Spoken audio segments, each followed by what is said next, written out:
In this video, we're going to be asking 3 different runners what type of issues they're having with their running, and I'm going to try to give them product suggestions on how to fix those issues. And honestly, these issues are very common for new runners. If you're having these issues as well, the product suggestions will help you out. Now, let's get into the video. First up, I asked my friend Notorious Smelly Feet what type of issues he's having with his running, and honestly, I think his issues go far beyond just running, but let's hear him out and see if we can offer some suggestions. Hey, Brendon. Sorry, I'm just waking up. It's very difficult for me to talk about. I'm sorry.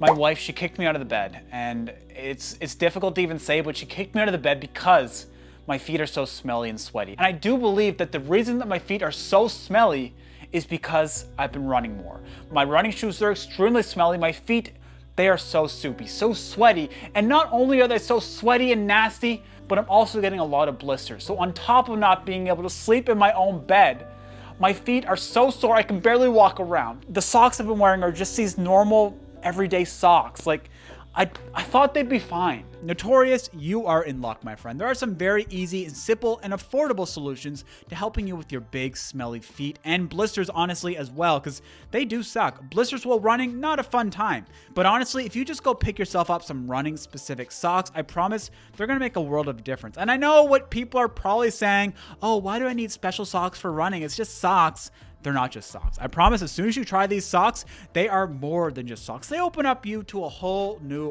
world. And what makes these socks so special is the different types of material they use. The material they use in these running specific socks are very, very moisture wicking. They take all that moisture away from your feet so your feet aren't getting so smelly and disgusting. And also, when it's not getting all soupy and sweaty in your feet, you're less likely to get blisters. So that's a great thing as well. And the good thing about these is that they are, I'll say affordable, but honestly, they're very expensive for socks. Like a pair can run you anywhere between $10 US to all the way up to $30 US because these socks can have different types of padding. There's different socks for winter, different socks for summer. There's also socks that have individual toe holes. So it goes all crazy, but I'm going to give you some of my favorite brands right here. So 2 of my favorite brands are Stance and Smartwool. Smartwool are amazing for this time of year. Here in Canada, it's winter. It's like -15 today, so not fun at all. And Smartwool, they have really, really nice merino wool socks. Stance socks, on the other hand, I find them really, really enjoyable for those summer runs. They wick away all the moisture and I don't get blisters, I don't get smelly feet, and I'm allowed to sleep in the bed with my fiance. So you know what? That's all well and good. I'll leave a link to some of the socks I enjoy down in the description below. Keep in mind that is an affiliate link, but it helps the channel out a ton and it's a great way to support the channel. And next up, we're going to be asking an international businessman what type of issues he's having with his running.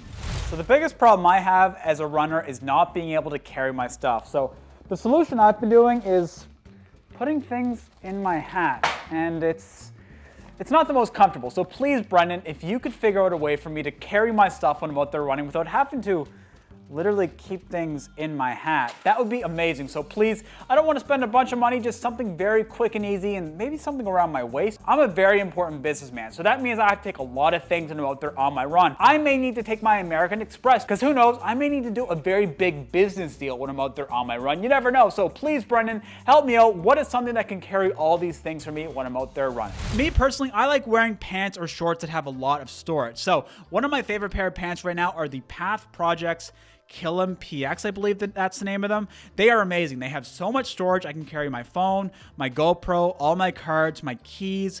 It's amazing. And it's also a very nice pant for this time of year. It's windbreaking and I can just wear like a nice base layer underneath it. Keeps me nice and toasty, keeps me nice and warm. In the summertime, I like wearing Lululemon shorts because they have enough storage for my phone, for my cards. If you don't want to buy all these different types of pants and shorts and all that different type of stuff, pick yourself up a flip belt. The flip belt here, it has so much storage. It's nice and stretchy, but the downside for me is I don't like wearing things around my waist. And you have to wear the flip belt around your waist. It does do a good job of storing your phone, storing your keys, storing anything you want really, and it doesn't move all around, which is the biggest thing. Fortunately for me, it stays put, stays in place, and it feels fantastic. There are different versions of the flip belt, but I just personally bought the standard version, and it does the trick for me when I need to use it. Last but not least, let's go ask Mr. Lost in the Woods what type of issues he's having when it comes to his running. The biggest challenge I'm having right now as a new runner is not being able to properly figure out how long I'm going out there for my runs. Like, I don't know the duration I'm going, I don't know the distance distance I'm going. I don't know anything.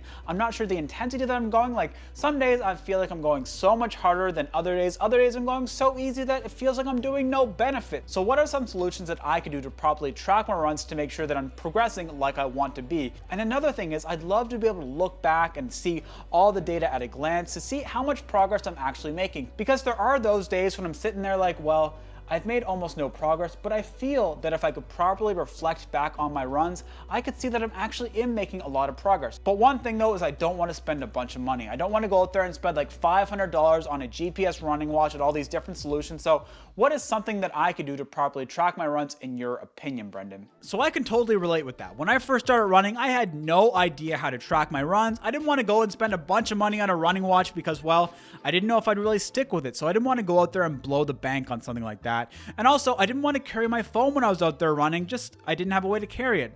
If only I had this video beforehand. But the good thing is there are some really good solutions for you folks out there. Now, I'm going to give you a couple of different ones. There is the option to bring your phone along and use Strava or Nike Run Club to track your runs. Those are good options as well. But the downside with those are, for me personally, is that you can't get a quick glance at the wrist of how fast you're going, how long you've been going, the distance, your heart rate, all that different type of stuff. That's not available from your phone at a quick glance. What I would suggest is getting an affordable running watch. Now, there are lots of versions of GPS running watches, and honestly, they can get quite crazy expensive. Like the one that I have, too expensive for a new runner and not necessary at all. But I would suggest you go look at the Coros Pace 2 or the Garmin Forerunner 45 or 55. These are GPS running watches that will run you about $200 or less US dollars and have so many of the same features. I would recommend the Coros Pace 2 over the Garmin watches for a couple of reasons. The Coros Pace 2 is more sport specific. So if you don't want to have all those smartwatch features, you want to have more sport specific features,